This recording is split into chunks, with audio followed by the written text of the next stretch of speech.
Hi, excuse me, what's your plan to end gun violence? I support the Second Amendment. Whoop, hang on. Do you support murdering children? No, do you support murdering children? No, I'm a school shooting survivor, no, really? actually. Oh, really? Well, you know what? like to That's attack terrible. Great. I support the Second Amendment and Is bad this guys being locked up in Is this jail. going to be enough thoughts and prayers? Again, really? You won't support the assault weapons ban? No, absolutely not. Why not? That was Sarah Fishkind on TikTok asking Representative Marjorie Taylor Greene while in Washington, D.C., what's your plan to end gun violence? With MTG, a lawmaker, bumbling and stumbling her way through saying that she supports the Second Amendment, which doesn't answer the question or solve the gun problems we have here in America. I mean, there are ways to maintain the Second Amendment while allowing people to keep their guns and put bad guys away, all at the same time. With that said, the other day, California Governor Gavin Newsom proposed the 28th Amendment to the United States Constitution. He tweeted that this would help end our nation's gun violence crisis, adding, "The American people are sick of Congress inaction, as proven by Sarah from that opening clip." Shout out to her.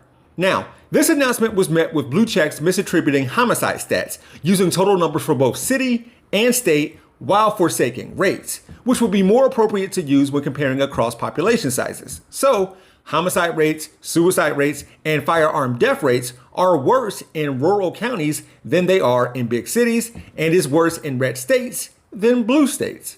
So, one of the people who has evidently never looked at data was Governor Tate Reeves of Mississippi, who challenged Newsom, saying, "Governor Newsom, I am willing to debate you on this in Mississippi anytime. So on your next trip to our state to campaign for my opponent, give me a call."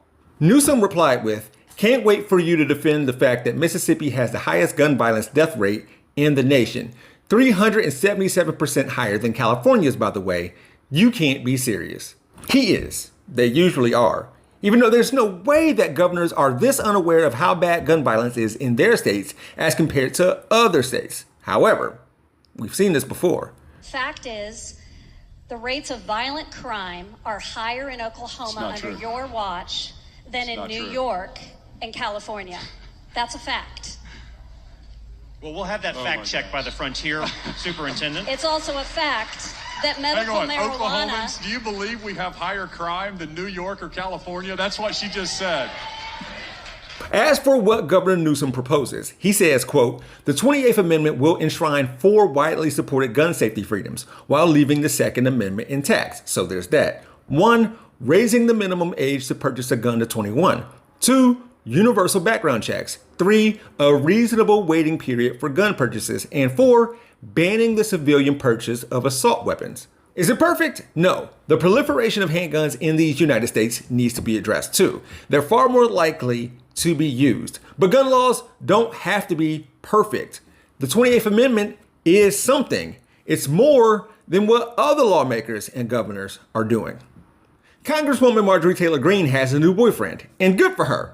We all need to be loved and respected, including people who dress in drag, like MTG's new boyfriend. The link to that video is in the description below. My content can be found by clicking the Jeff Wiggins hashtag or visiting my YouTube channel called We Gonna Be Alright.